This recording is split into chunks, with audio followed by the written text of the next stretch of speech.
The deadliest virus is the institutionalized coercion which lies in the very DNA of the state, and may even initially permit a government to deny the outbreak of a pandemic.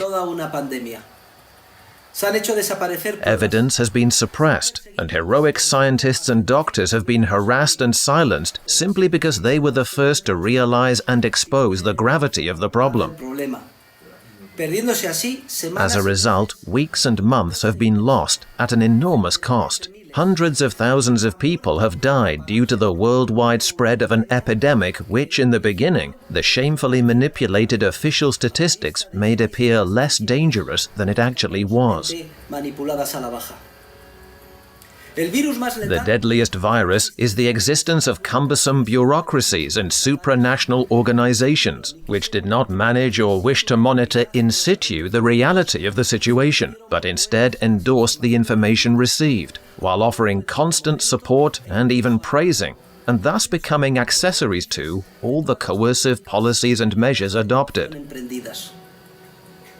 The deadliest virus is the notion that the state can guarantee our public health and universal welfare, when economic science has demonstrated the theoretical impossibility of the central planners giving a coherent and coordinating quality to the coercive commands it issues in its attempt to achieve its pompous objectives.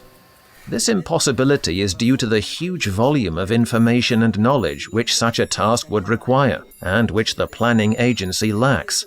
It is also, and primarily, due to the fact that the institutional coercion typical of the agency impacts the social body of human beings, who alone are capable of coordinating themselves, and do so spontaneously, and creating wealth, and thus such coercion prevents the emergence of precisely the first-hand knowledge the state needs to bring about coordination with its commands. This theorem is known as the impossibility of economic calculation under socialism. Mises and Hayek discovered the theorem in the 1920s, and the events of world history cannot be understood without it.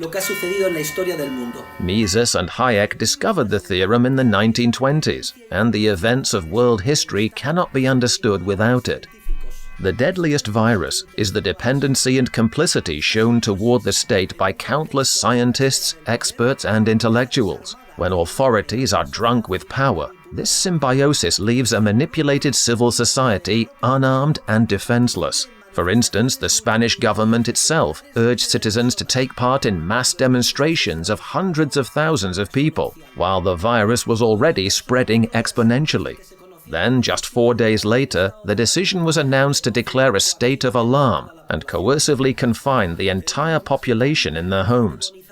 The deadliest virus is the demonization of private initiative and of the agile and efficient self-regulation characteristic of it, combined with the deification of the public sector in every area: the family, education, pensions, employment, the financial sector, and the healthcare system, a particularly relevant point at present.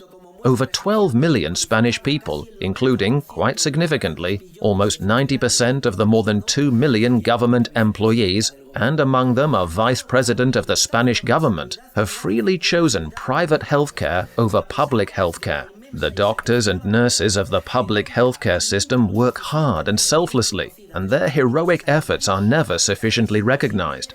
However, the system cannot possibly do away with its internal contradictions, its waiting lists, or its proven incompetence in the matters of universal prevention and the protection of its own workers. Moreover, by a double standard, any minor defect in the private sector is always immediately condemned, while far more serious and flagrant defects in the public sector are viewed as definitive proof of a need to spend more money and increase the size of the public sector even further. The deadliest virus is the political propaganda channeled through state-owned media and also through private media outlets, which nonetheless are dependent on the state as if it were a drug.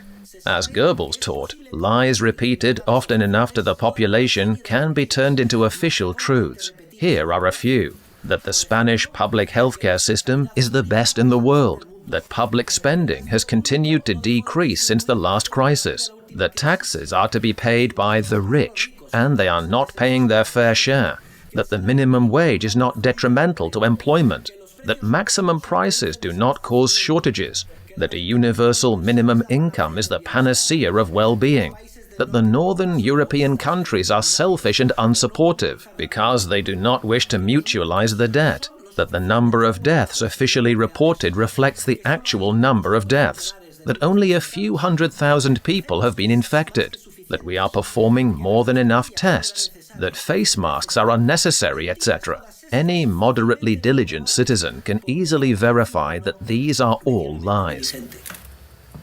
The deadliest virus is the corrupt use of political terminology involving misleading metaphors to mesmerize the population and make people even more submissive and dependent on the state.